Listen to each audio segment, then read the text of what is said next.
Today we have Rob Boston, the Assistant Director of Americans United. The name of today's talk is The Religious Rights War on America.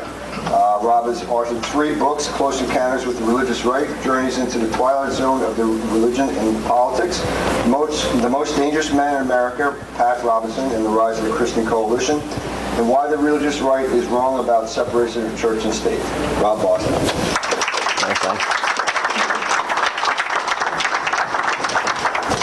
Thank you for being here this morning. It's a pleasure to be with you, and I mean that sincerely because you don't know where I've been lately.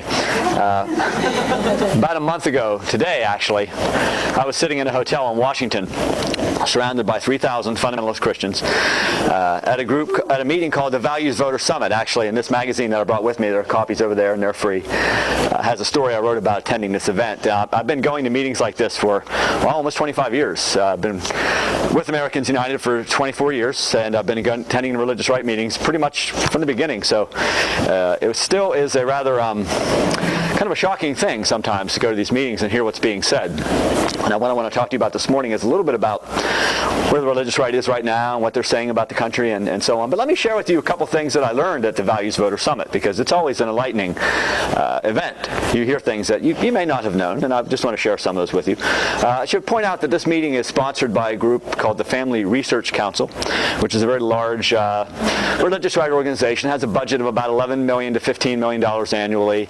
It's affiliated with Focus on the Family. Some of you may know that group. It has state affiliates. It's very active in politics, very much a very prominent religious right organization these days, working for all the things these groups work for. But let me just share with you some of the things the speaker said there. First thing I found interesting was that the reason we haven't had a major terrorist attack in this country since 9/11 was because people are singing "God Bless America" now during baseball games. You might remember that during the 7th inning stretch, people used to sing "Take Me Out to the Ball Game." Well, after 9/11, some ballparks, they began to sing "God Bless America." And one of the speakers opined that this brought God's protection on the nation, and that was the reason we haven't had any more serious terrorist attacks since 9/11. Second thing I learned was that liberals hate marriage. I don't know if there are any people in here who consider themselves liberal or Democrats or progressive, but if you are and if you're married, there's obviously something wrong because you hate marriage and you're trying to destroy it. Third thing I learned that was interesting, and this came from Glenn Beck, so you know this is true. And Glenn Beck was there. If you can't afford the money to pay for a college education, just go to the public library. It worked for him. No, I don't know what it means either. I mean, Glenn Beck, it's a shame that they can't get people to take their medication. That's all I'm saying. Okay, with Glenn Beck, all right. I mean, this is a man, and he seriously just went on a rant for several minutes about how angry he is that young people go to college, take out loans, and then have trouble paying them back. And he said the answer to that was they could just study for free at the public library. Not sure how that works when you go to get a job and you say, well, I don't really have a degree, but I've been to the public library. It's okay. Last thing I learned was that the Bible inspired the Constitution and the Declaration of Independence. And you can prove this because think about the 3 branches of government, right? Just like the Trinity. Okay? See? Think that's a coincidence, don't you? Well, you're wrong. I call this talk The Religious Rights War in America. And by the way, I'll be happy to take any questions you might have after I'm done speaking. So if you have questions, just hold those. I'll take those from you later. But I call this talk The Religious Rights War in America because I really do believe that despite all the talk that these groups give about how much they're the patriots and how much they love the country, they don't actually respect most of our basic institutions.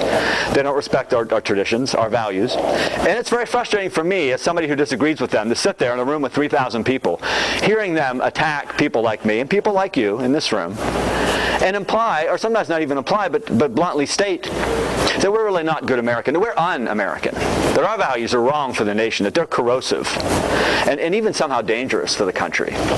So as I was sitting at this meeting last month, I just started to take some notes about things I was hearing that seemed to strike me as not particularly in line with American values. I want to talk to you a little bit this morning about some of those. Let's begin with the first claim that they make, and that is that they revere the Constitution.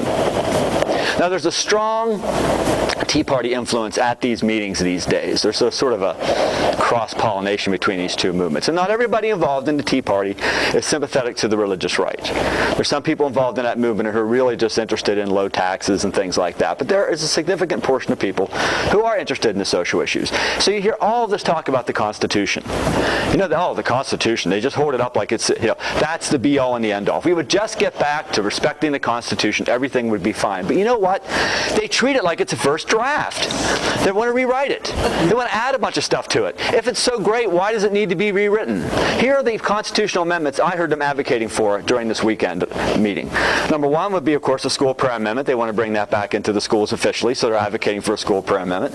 Of course, the anti-abortion amendment, the amendment to ban all abortions for any reason. They've been advocating for that for a number of years. They call that the Human Life Amendment. The third would be an amendment to ban same-sex marriage nationwide. And by the way, this is coming from a movement that constantly talks about the need for state-based local control. The best government decisions are made at the local level. We hear that all the time, except when it comes to same-sex marriage. And of course, we need a nationwide policy banning it everywhere. Therefore, state and local control until a state or a locality makes a decision they don't like. Then they're not for it anymore. So that's the third amendment. The fourth amendment they promoted was something that they've been knocking around for a couple of years. It's called a parental rights amendment. This is a very broad, sweeping amendment. And again, notice how the name sounds so nice. Ooh, parental rights amendment. I mean, who could be against parental rights? I have 2 children. I'm for parental rights. But what they mean by parental rights is basically the ability to demand that you, the taxpayer, pay money so they can send their children to private religious schools. That's parental rights to them. Basically, it's a mandated voucher system. So that's the Fourth Amendment. So if the Constitution is so great, if it's so wonderful, if it's so great document, why does it need to be rewritten? Yet this is how they behave. And ironically, despite their constant discussions about the Constitution, they often elevate other documents over the Constitution. Now, this is basic civics. The Constitution is the governing document of the nation. You have constitutional rights. You don't have Declaration of Independence rights. The Declaration of Independence is a great document. It's wonderful. It should be studied and it should be read. It was written as a way for this fledgling United States to say to the world, hey, we are very serious about our break with Great Britain. We are a separate country now. We're standing on our own. We're not part of Great Britain anymore. And in fact, we're willing to fight a war because we feel that our rights have been taken away. That's the purpose of the Declaration of Independence. When you run into trouble with the law, there's no point asking what your rights are under the Declaration of Independence.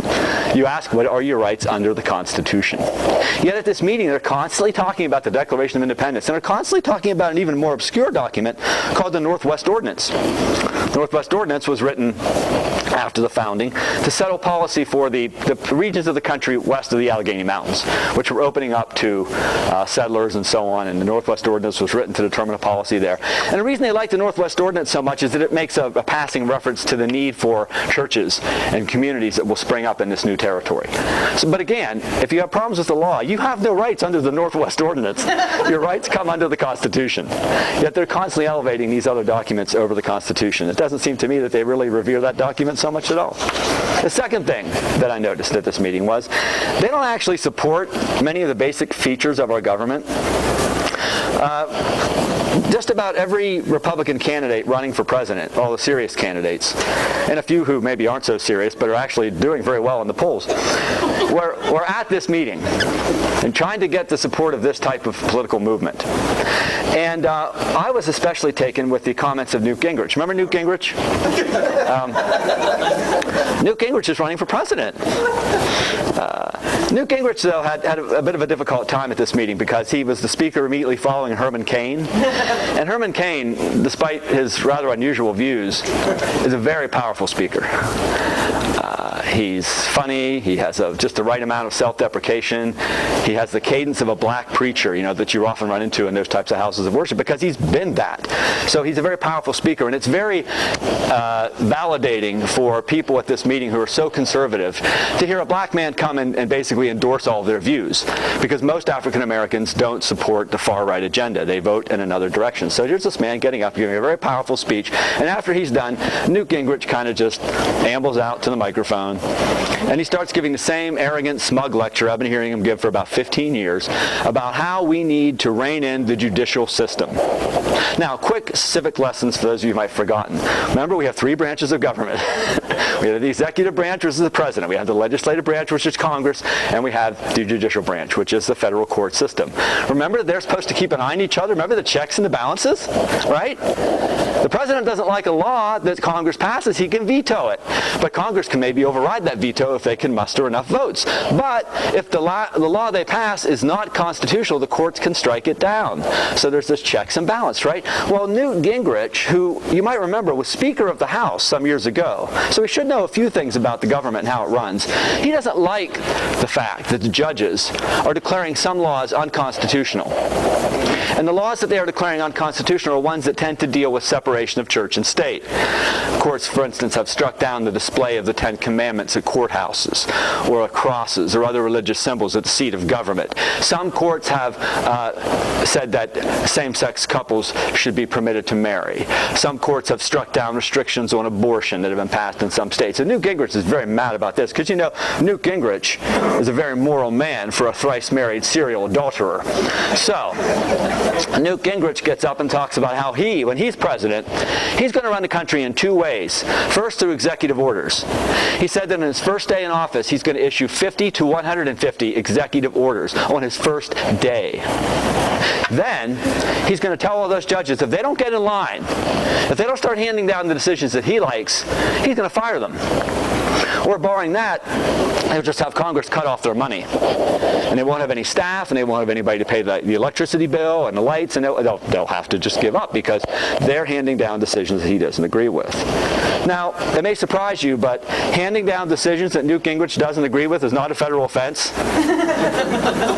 So here's a man who doesn't understand one of the basic principles of government, separation of powers, an independent judiciary. Can you imagine what state this country would be in right now if we didn't have an independent judiciary?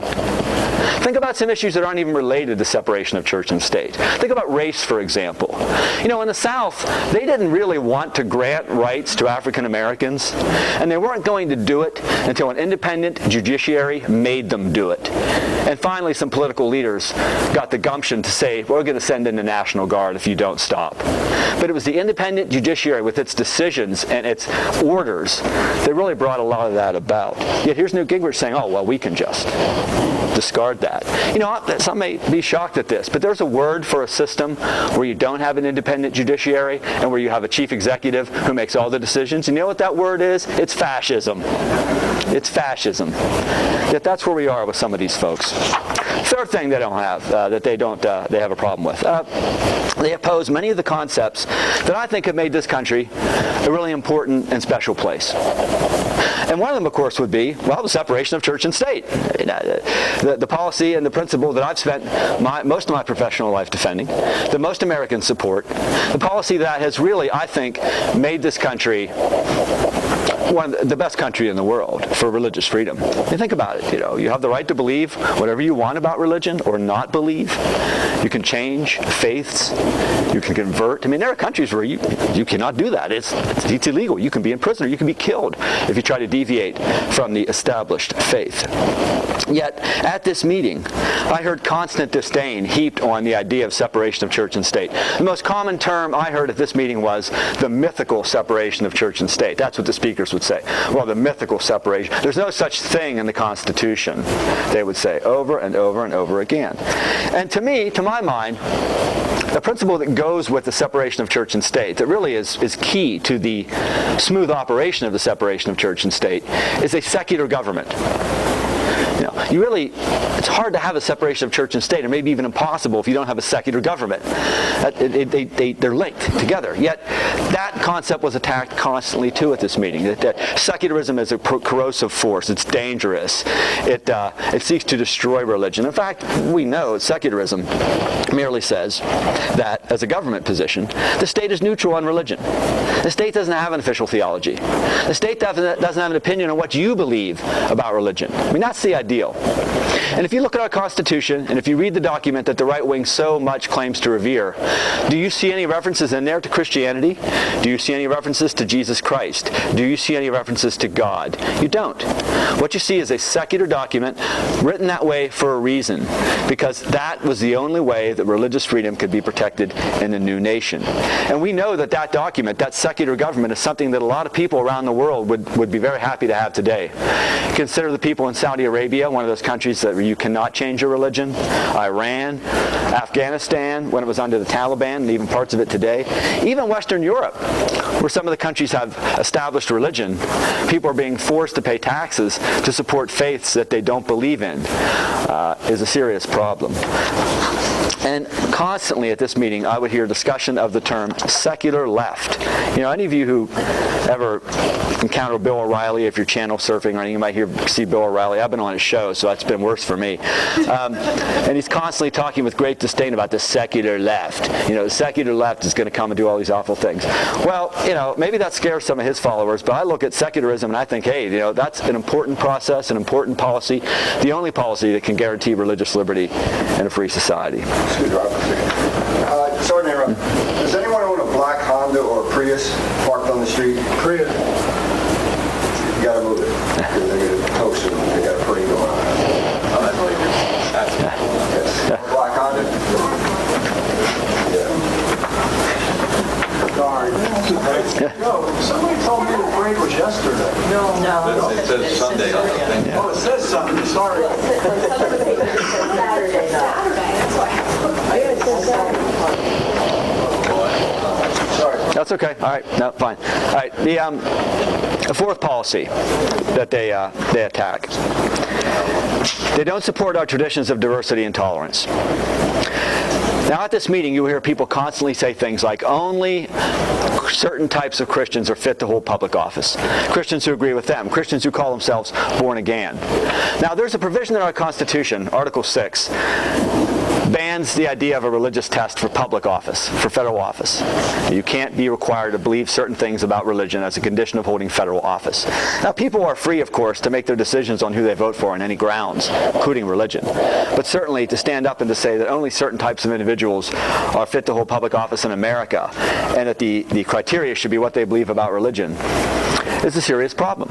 And the reason that this was being discussed at this meeting was that there is a candidate in the Republican Party right now who happens to be a Mormon. Actually, there are two who happen to be a Mormon, but one who's doing pretty well in the polls. And some of the evangelical Christians are concerned about this. And they want to make it clear that that's not really Christianity, and they don't think that that's the type of candidate that we should have. One speaker went beyond that. He placed an additional factor on what type of a candidate you should support. The candidate has to be a born-again follower of Jesus Christ, and he or she must not believe in evolution. So they're always adding new factors to the thing. They don't support the idea of choice when it comes to religion. I mean, sitting in this meeting, listening to these people, this is what I had to come to conclude. That idea is something they think is a mistake, because you might make the wrong choice, or you might choose to believe in no religion at all, and of course that's a real problem for them. Next point, they don't support the right to dissent for people whose views they do not like. They, of course, support their right to protest, their right to dissent. When thousands of Tea Party activists are down on the mall in Washington, D.C., those people are described as patriots. People standing up for the First Amendment rights. Activists, people who love the country and are trying to make positive change. But when a number of people in the Occupy movement, which was becoming very prominent at the time this meeting took place, when they gather for peaceful assembly, when they gather to protest, when they gather to spread their point of view, well, according to the people at this meeting, they are lazy, they're unwashed, they're a mob, they're a rabble. These are some of the terms, and I jotted them down, that I heard during this meeting. They need to get a job. They live in their parents' basement. They're on Facebook all day. I mean, it's just this constant heap of disdain and distortion about what these folks are trying to do. But if peaceful dissent and protest is good for the right, it's good for the left as well. Yet when the left does it, suddenly it's a big threat to America. It's a mob, and the police are right to curb that type of activity.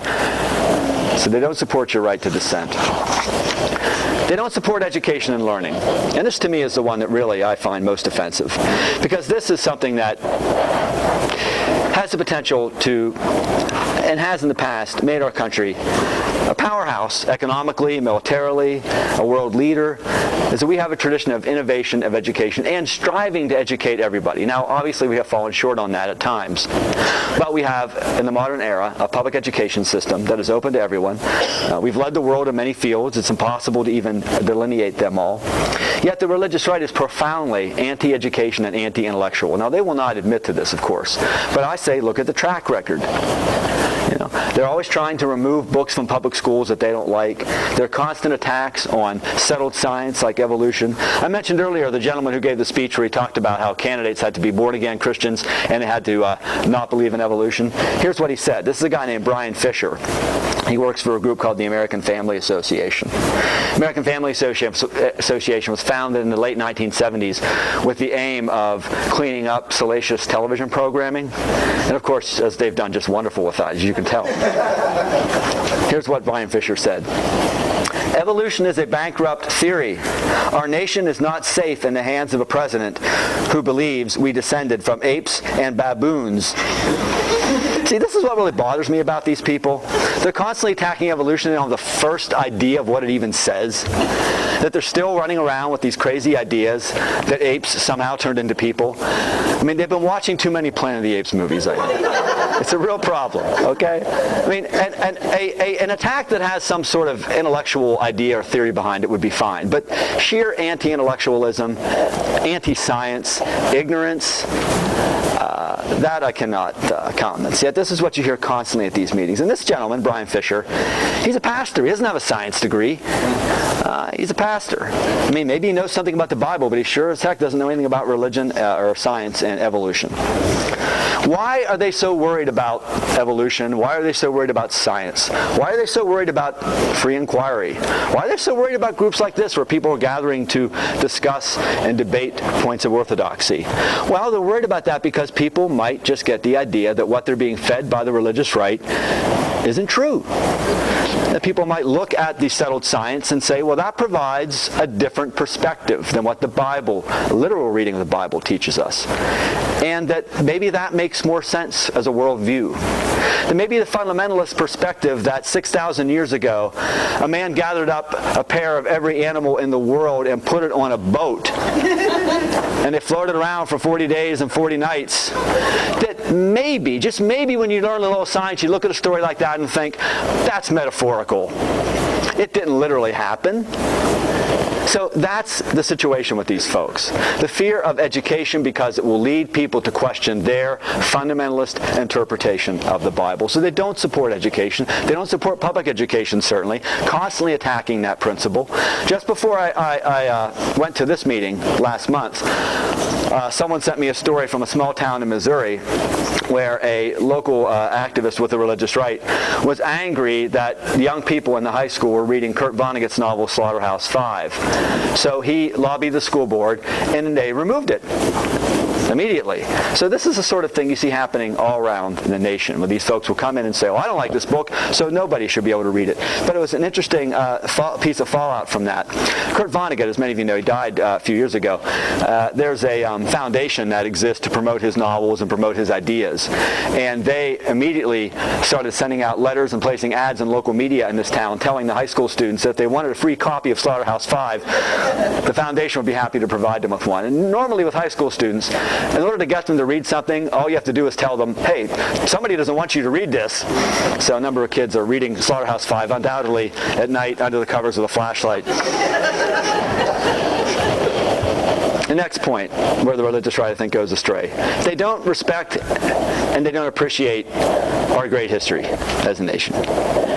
I've touched on this a little bit. I'm going to go into a little more detail here. They don't respect what the Founding Fathers did for us, mainly with the crafting of an open society, a tolerant society, a free society, a society based on religious liberty for all, which includes the right to believe or not to believe.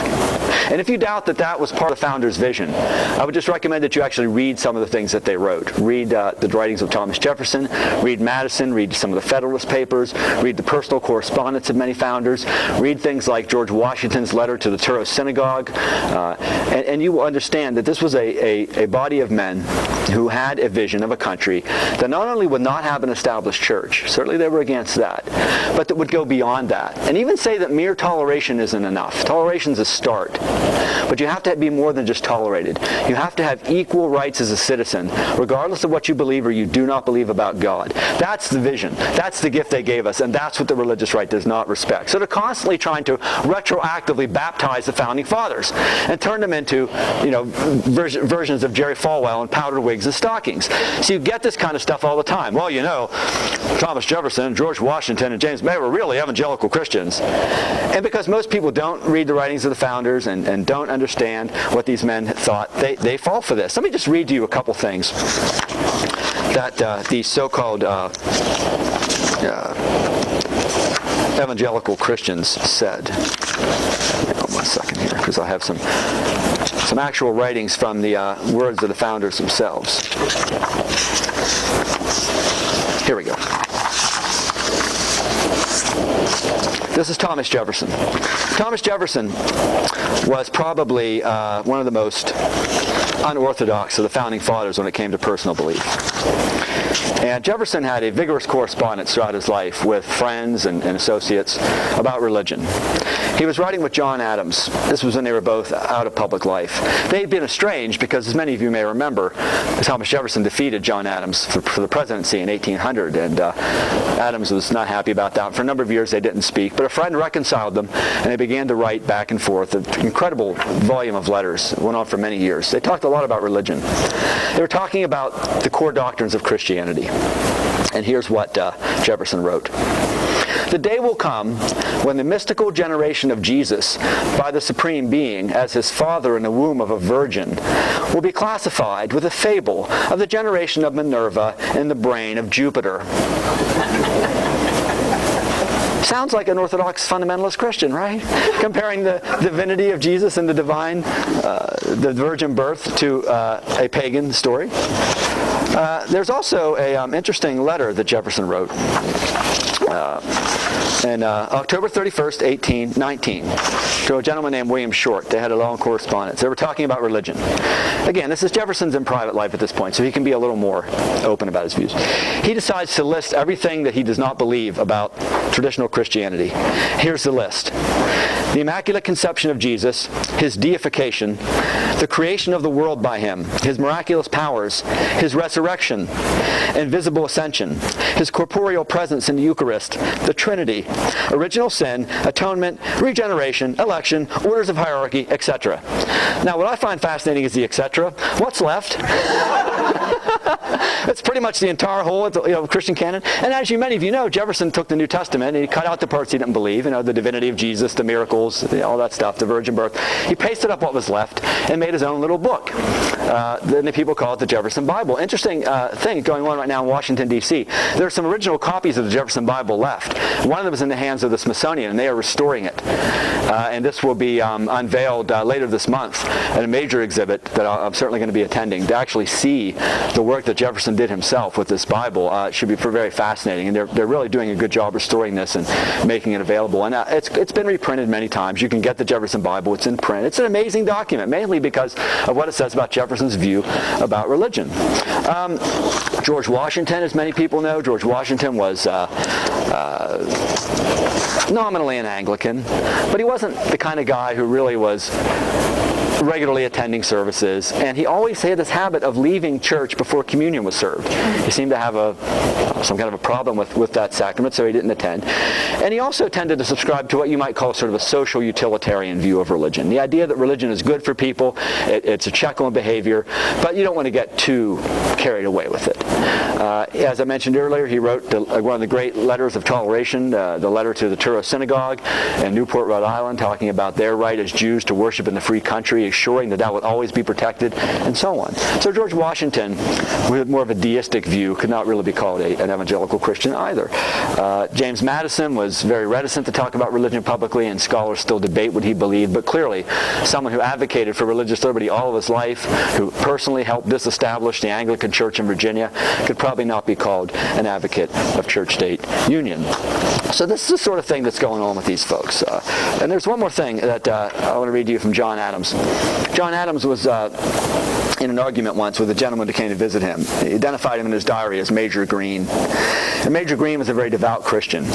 Major Green and John Adams were debating, the Trinity, because John Adams had a real problem with the Trinity. John Adams was Unitarian, and he just couldn't understand how people could claim to be worshiping one God, but it seemed to be three. So they had this argument about it. And eventually, Major Green did what a lot of people do when you're arguing religion with them. They fall back on, it's a miracle, you're not meant to understand it.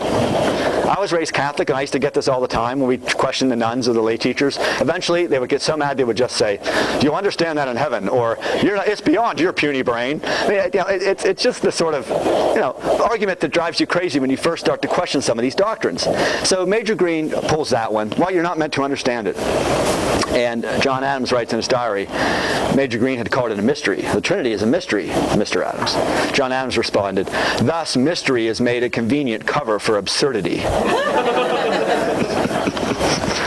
So, they don't respect the founders, they don't respect their views. What exactly are they trying to do? Well, if you look at what they're advocating, the idea of an officially Christian state, a Christian nation, whatever you want to call it, a lot of what they're advocating for goes back not to the founding period, but to a period in a different part of history, post-Civil War. Now, Pennsylvania has a number of things to be proud of, and I'm a native of Pennsylvania, so I know that. I'm from the other part of the state, over the western area. But nevertheless, I know about some of the great things Pennsylvanians have done, the railroads and so on, and being the heart of industry for so many years. Not to mention James Buchanan. Oh, wait, maybe we shouldn't mention James Buchanan. But Pennsylvania is responsible for "In God We Trust" on our money. Did you know how many people knew that? It was a Pennsylvania minister who came up with the idea. During the Civil War, which of course was a very traumatic event for this nation, some ministers got the idea that the reason God had allowed the Civil War to occur was because he was mad that he had not been mentioned in the Constitution. Remember, he's a vengeful God, okay? He's reading this thing, he's like, "Whoa, I'm not in here." So he smotes the country with a civil war, right? Civil War is raging, bloody battles, many people being killed, wounded, maimed. And this minister gets the idea in Pennsylvania, if we just put "In God We Trust" on our coinage, but remember that was back then, coins were pretty much the more common type of money being used, everything will be all right. He recommended a phrase, "God is our trust." He sends this idea to the Secretary of the Treasury in Washington, Salmon Chase, who likes it, tweaks it a little bit, comes up with "In God We Trust," and pretty much unilaterally just orders the Treasury Department to start putting it on the 3-cent piece, which is the first coin it was on, the 3-cent piece, which we don't have anymore. But nevertheless, they start putting this on. And from that point, it was sort of used sporadically until it was codified in 1956. But that was a Pennsylvania minister who came up with this idea. So a lot of the stuff that you look at today that the religious right points to as evidence of the so-called Christian underpinnings of the nation actually go back to the Civil War period. As many of you may know, the Pledge of Allegiance, as written in 1892 by Francis Bellamy, a minister and a socialist, by the way, did not have "under God" in it. That was slipped in 1954. In 1954, that was also the year that "In God We Trust" was made the official motto of the United States. Until then, "E Pluribus Unum," which is on the Great Seal of the United States, had been sort of the unofficial motto of the country. Things like prayer in schools, much more common in the post-Civil War period, because earlier times there really weren't any public schools. The concept began to take off in the post-Civil War period. Laws mandating that there be no commerce or business activity on Sunday, those date to the post-Civil War period as well. So a lot of these things that they're advocating for really are things that really don't come from the founding period. They come from the post-Civil War period. The one thing they tried to do, really interesting, in the post-Civil War period was a band of ministers having already been successful getting in God We Trust on the money, having been successful in getting Sunday laws passed in many states and jurisdictions, having been successful getting censorship advocated along religious lines where they could get books and other materials banned, plays, they could get stage exhibitions banned if they were considered blasphemous. Having all these great successes, they decided to go for the big one. They were going to rewrite the preamble to the Constitution of the United States. They were going to correct the mistake the founders made in not putting God and Jesus in the preamble. So they introduced a new preamble. They had it introduced in Congress, and let me read it to you. We, the people of the United States, humbly acknowledging Almighty God as the source of all authority and power in civil government, the Lord Jesus Christ as the ruler among nations, His revealed will as the supreme law of the land, in order to constitute a Christian government, in order to form a more perfect union, ensure domestic tranquility, and on and on and on to the language you're more familiar with. They introduced this in Congress. Now, of course, we know that it didn't pass. It was voted on several times in the late 19th century and was reintroduced as late as 1965. Now, obviously never passed. But when you hear people talk about the Christian underpinnings of the government and try to pin it on the framers, that's not where it comes from. The ministers at the time of the founding knew the Constitution was secular, and they hated it for that. There were sermons that they gave attacking the Constitution because it was a secular document. Yet now, retroactively, we are being told by the religious right that somehow the Constitution established a Christian government. Nonsense. Nonsense. Okay, big conclusion. Now, I talk about the religious right, I talk about some of the stuff they're doing, I talk about all these agendas that they have, I talk about their power, which is considerable. You should not believe that these organizations are in decline, as some people would have you believe. They're very well funded. The Family Research Council, which is the group that sponsors the Values Voter Summit, thanks to the Supreme Court's decision in Citizens United, is forming a super PAC. So they're going to be collecting a lot of money for their people. They're also going to be driving around the country in what they call a values voter bus, because in the year 2010, they had a big success in the state of Iowa. Iowa had an election where judges they stand for retention. They may do this in Pennsylvania. They do it in a lot of states. The judge doesn't have an opponent. He or she is simply standing for retention. You vote yes or no. If you vote yes, the judge gets 4 more years on the bench. If you vote no, the judge does not get 4 more years on the bench. Well, in Iowa, religious right activists were mad because the Iowa Supreme Court had issued a decision mandating the legalization of same-sex marriage. They targeted 3 judges who were up for retention, including the Chief Justice of the Iowa Supreme Court. This was unprecedented. Nobody had ever challenged a judge in Iowa for a retention election. They took this bus all over the state of Iowa. They got people worked up. On election day, all 3 judges lost. All of them lost their seats. So this is the power these groups have if we let them have it. But despite those concerns, despite the fears we have about these groups, I think there's cause for optimism. And I want to outline a little bit about that for you as I wrap up. One is, I think demographics is working against them. The country is changing. It's becoming just less what it used to be. And as it changes, racial composition, religious composition, more and more people saying they're not interested in religion, that's going to work against the religious right. Their power base, and I mean this to be no offense to older folks of the white race, is mainly older white folks. When you go to these meetings, you really feel that, it's an older crowd, it's retirees, and so on. And that's their power base. They're always trying to reach out to African Americans, they're always trying to reach out to Latinos, they're always trying to reach out to younger people, to the extent that they will bus in students from Jerry Falwell's Liberty University. But you can tell the students have been sort of pressured to come because they just sort of sit there and they play with their devices all during the speeches, texting each other, making arrangements to see a movie. They're not even paying much attention. And the polls do show that, generally speaking, the younger generation is a little more socially progressive on issues like same-sex marriage and so on. So I think that there's cause for optimism in the shifting demographics of the country. Also, the rise of secularism as a real movement and as an alternative lifestyle choice to religion is growing. You've seen the figures about the number of people who say that they have a more secularist worldview. It's growing. And you've also maybe seen numbers or polls about the number of people who say they're willing to vote for a non-religious candidate. Now, some of you might look at those polls and say, well, gee, the numbers still aren't very good, because the last one I saw showed 51%. So they would not vote for an atheist for president, even if they liked his or her views. 51%. But you know, here's the good news. It used to be like 85%. It used to be a lot higher. So it's trending in the right direction. It's just taken a long time to get to where we'd like it to be, but it is trending in the right direction. Also, the number of people who say that they believe in biblical literalism is at an all-time low. It's at 30%. Now again, some of you might think, oh God, 30%! That's like, you know, that's a big number of the population. Yeah, it is. But it used to be like about 50%. So that's some cause for hope. And also too, you just find that people are sort of advocating a religion or a worldview that is, I'm trying to find the right phrase because I don't want to offend these folks because they're our allies. They don't agree with us on religion and God, but they're our allies. They have sort of a new age view of religion. Let me just flesh that out a little bit.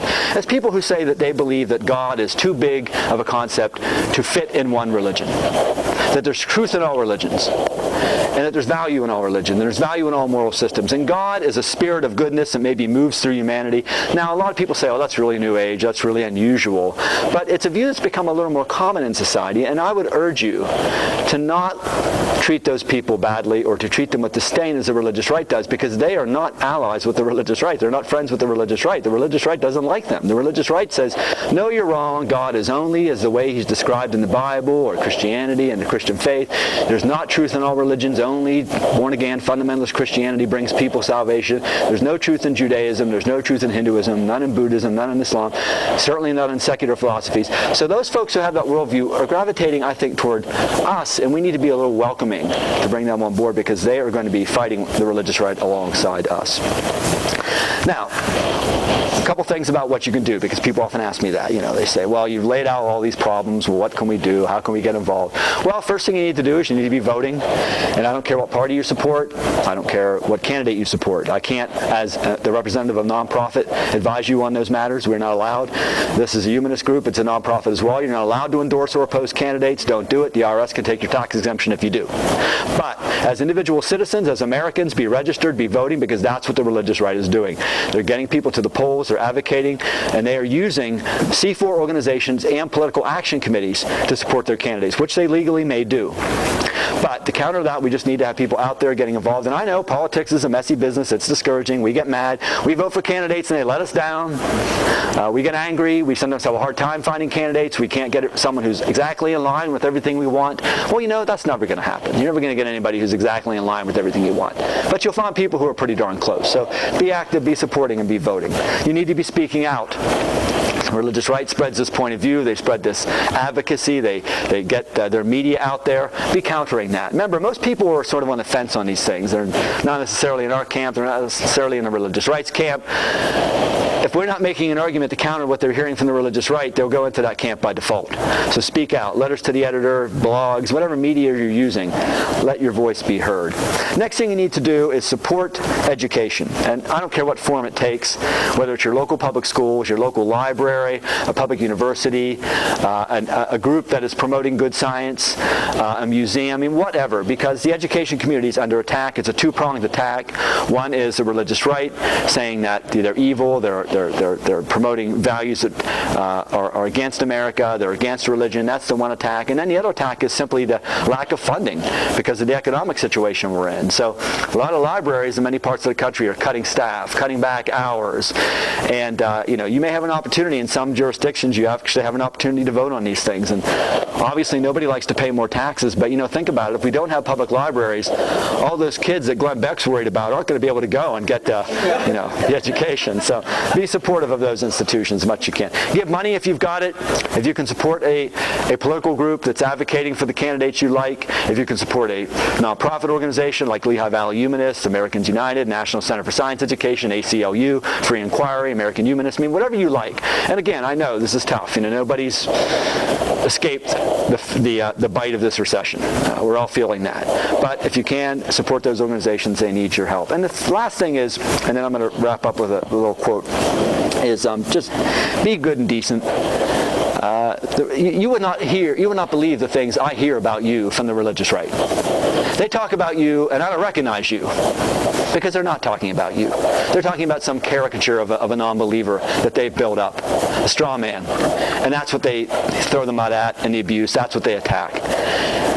That will only work if you don't stand up and counter it. I always tell people this. Every day you are given an opportunity to make what the religious right says about you a lie.